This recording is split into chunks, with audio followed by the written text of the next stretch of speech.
Greetings, ladies and gents. What do raiders want most?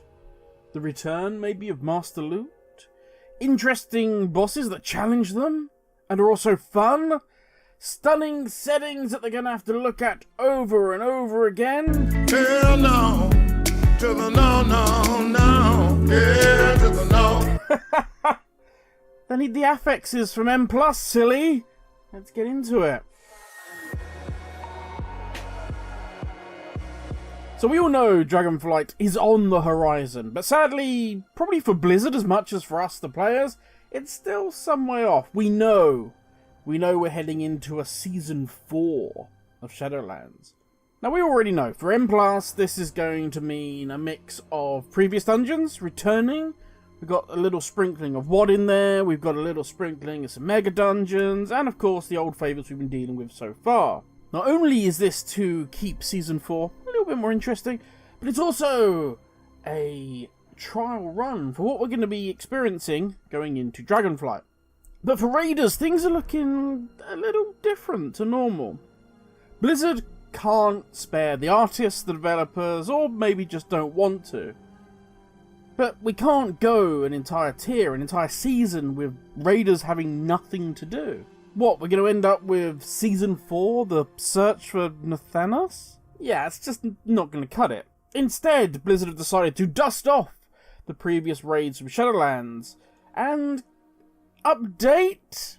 Inject them, more like, with Mythic Plus Shark Hormones, yes.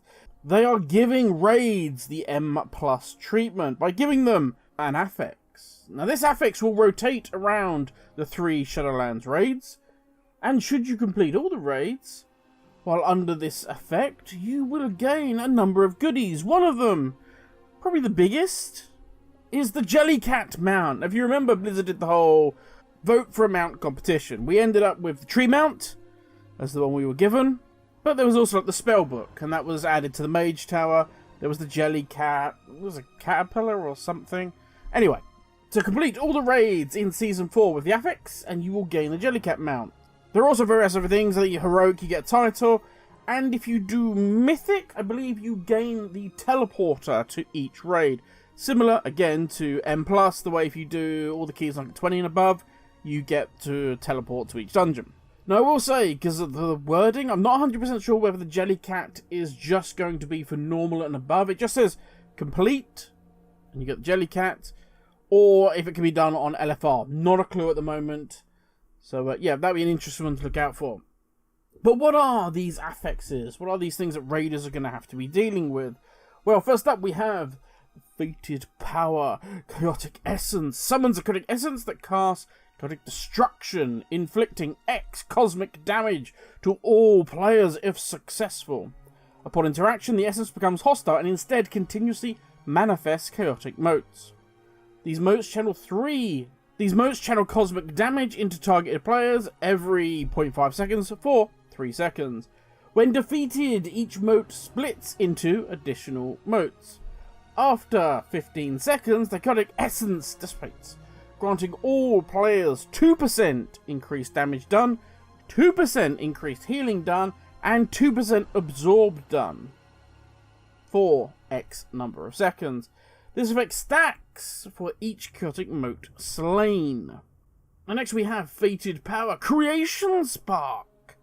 Charges a player inflicting X cosmic damage every 1 second for 30 seconds. This effect stacks. Upon removal, this charge jettisons Creation Sparks to nearby locations, infusing players with... What did you say? Infusing players within X yards of the impact location, increasing the flow of time by 10 seconds, increasing casting, attack speed, cooldown recharge rate, and periodic tick rates. Additionally, increasing movement speed by a whole bunch of calculations for 20 seconds.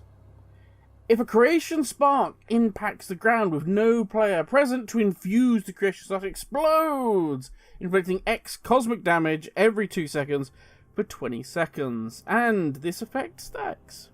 Fated Power, Protoform Barrier empowers the caster, inflicting X cosmic damage to all players every 3 seconds. Upon removal, this barrier manifests as one attackable enemy.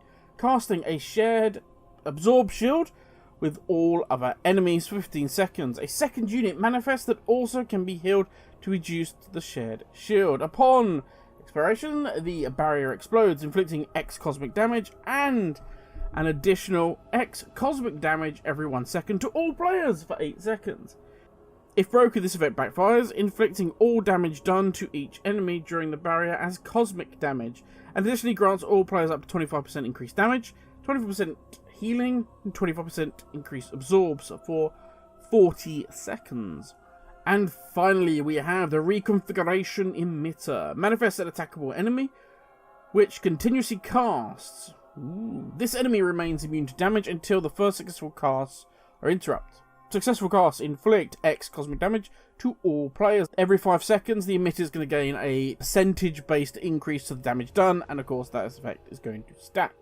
When successfully interrupted, the emitter radiates X cosmic damage to all players. Upon defeat, this enemy infuses all players with power based on the energy level of the emitter, increasing mastery by up to X, critical strike up to X, and versatility up to X, and avoidance up to whatever it may be. The reason I'm not giving you damage and percentage stats is because they're going to change based on the difficulty. Now, I will say, it will be interesting to see how this one plays out, and if raiders kind of accept it. How's this going to pan out for things like the Race to World First, or just general raiders who have seen this before? They've seen all of these raids. They've seen them over and over again, wiped numerous times to each boss, and now they're going back in. Will the affixes make it interesting enough? At the end of the day, for the likes of me and my friends, we just do M+. We don't raid. And when we do M+, there's enough of a change, there's enough of a tweak, that it can still be interesting. You're still challenging yourself to do better. Now, yeah, will the mix of different dungeons going into Season 4 and beyond freshen things up? Of course. But that's never really been raiding. Raiders have had a new challenge, something fresh each tier, something more difficult, hopefully, than the last. Another question is, will this also be taken forward into Dragonflight? I said before that I wasn't sure about dragging up old dungeons and just adding them to the M+ rotation, whether that was the right thing to do. Now, it turns out it wasn't just a one-off Civ 4, that is what they're going to do. Will this be something they carry forward? I don't know, honestly, how raiders will accept that. Raiding has always been something different and something special for Blizzard. Something I would even go so far as to say above other content. It's always been the very peak. They've said numerous times, you know, M+, PvP and raiding is the end game. But to be fair, PvP, M+, and then raiding above that. He's out of line, but he's right. They may have taken, I don't know, PvP and crossbred it with Pokemon Go and then forced that creation to breed with a Jenga pile and not cared whatever came out of it and just kind of said, there you go, play it. But Blizzard hates upsetting raiding. They hate changing it. Like, look at the last thing they changed was, Master Loot. And they have not lived that down since. I don't know why they made the change. I think this will be an interesting change for, again, the Pug World. I think this will be great. It's something we've seen before. Some people will be able to go in and try out. And they're going to gain these various buffs and so on. But for the really hardcore Mythic people, is it going to be that interesting? Are these affixes really going to change the difficulty they're going to be playing at? A lot of these players have played, you know, pre-nerf Mythic bosses before they were, in their opinions, trivialized. For the rest of us, it's still almost impossible to do, but for them, it's been trivialized. Is this actually going to add anything for them? Just as before, this is going to be interesting to see whether raiders accept it, whether Blizzard go forward with it, and so on. So yeah, but I think that's enough from me. Thank you for watching, stay safe, and I'll catch you all in the next video. Ladies, everyone.